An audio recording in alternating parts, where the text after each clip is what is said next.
but he said it's not constitutional what they're doing. How is it not constitutional what they're doing? His point is that the people have an opportunity to weigh in on this constitutional process through their vote. And we are now in the midst of the election. Millions of people have already cast their votes.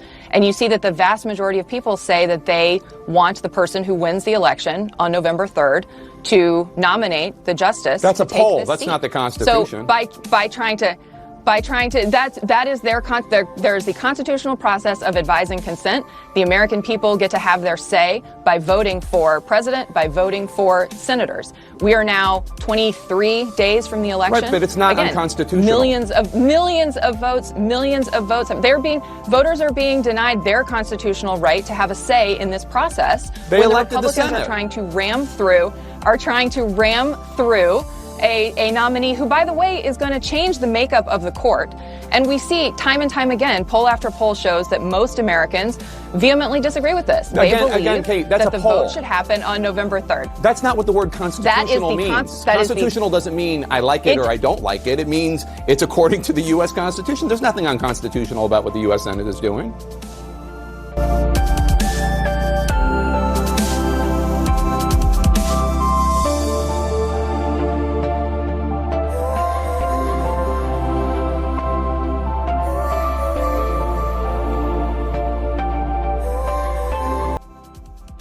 And there you saw Jake Tapper having a glitch in the Matrix moment.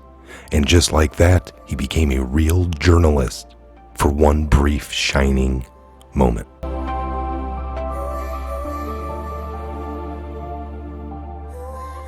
And welcome to the Patriot Hour for Sunday, October 11th, 2020. As you can see, the website is up. We got the high-grade aluminum wall decors. We got the lights with them now. You can order all of it. The white high-performance t-shirts. Everything is available. We really appreciate all the support. Make sure you give this video a thumbs up, share this video, and make sure you are subscribed. We appreciate all of the support. No, Trump is not your friend, dude. And it amazes me that people actually, believe that. When he's shown over and over and over again that he's a tyrant. Every single person that works for government is your enemy, dude. And just a quick little brief video here for Sunday evening. Breaking. The so-called right-wing Michigan militia members turn out to be Black Lives Matter supporters and Trump haters. October 11th, 2020 by Mike Adams. Over here on DC Clothesline, airing out America's dirty laundry. So the left-wing media routinely distorts every newsworthy event to twist certain facts, bury other facts, and paint whatever picture causes the most narrative harm to conservatives and Trump supporters. Recently, the FBI ran a false flag terror plot operation that recruited individuals in Michigan to talk about removing Governor Whitmer and holding her for trial due to her numerous criminal violations of the U.S. Constitution. The corporate-controlled media hyperventilated over the incident, painting the perpetrators as white supremacist or right-wing militia members. Governor Whitmer, a treasonous criminal who probably deserves to be arrested for her numerous crimes against the Constitution, even joined with her left-wing colleagues in claiming that Trump is somehow to blame for this FBI terror plot.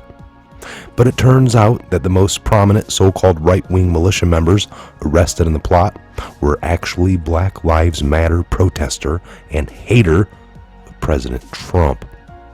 On Thursday, the FBI announced during a press conference that it thwarted a plot by the so-called right-wing militia to kidnap and kill Michigan Governor Gretchen Whitmer and overthrow the state government.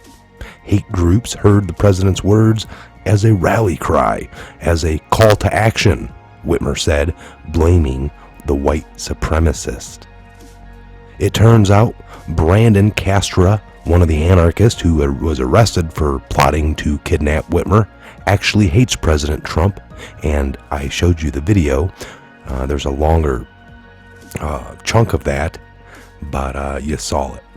And now there is evidence a second right-wing militia member attended at least one of the Black Lives Matter protests and was sympathetic to George Floyd and the BLM protesters.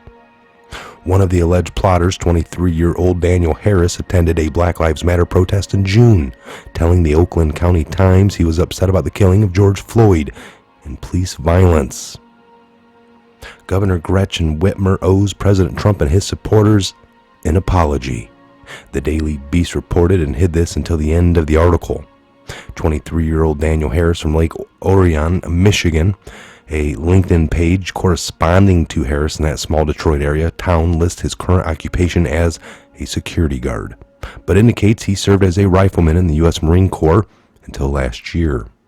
An individual of that name quoted complaining about excessive use of force by police and alluding to his background as an anti-racist protest in Lake Orion in June. It is a shame what happened with George Floyd in instances where law enforcement officers murder an unarmed man, woman who isn't resisting arrest, was complying with the orders is wrong and needs to be stopped. You look at the photos and videos of the news teams and protesters being beaten by riot police when they are there peacefully. You see people losing their eyes because an officer shoots them with a non-lethal round like pepper balls or rubber balls, Harris said. I've gone through that sort of training, and I can promise you weapons like that can turn into a lethal round. Wow, this is big. Brandon Costner, one of the ringleaders of the groups, have been arrested for the plot where the group planned to kidnap Governor Gretchen Whitmer. Hated President Trump, too. Trump is not your friend, dude. He says Trump is a tyrant and calls President Trump an enemy. In other words, the so-called right-wing militia members who plotted the arrest of Governor Whitmer weren't right-wing at all. They were pro-BLM anarchists. There isn't a shred of evidence included in the own FBI's criminal complaint, nor subsequent reporting that the men adhered to white supremacist ideology, a false narrative. And so it appears that the FBI busted an anarchist anti-government militia which plotted violence against elected officials, yet hated both sides of the aisle. But don't hold your breath waiting for the left-wing media to correct anything.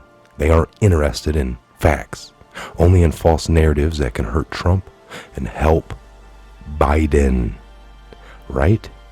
So again, I just wanted to bring that to your attention. A great little article over here. Breaking: so-called right-wing militia members turn out to be Black Lives Matter supporters and Trump haters. Over here at DC Clothesline, airing out America's dirty laundry. Check this article out for yourself. Read more in full. Again, I am Michael. This is the Patriot Hour. God bless, Godspeed to each and every one of you. And where we go one, we go all.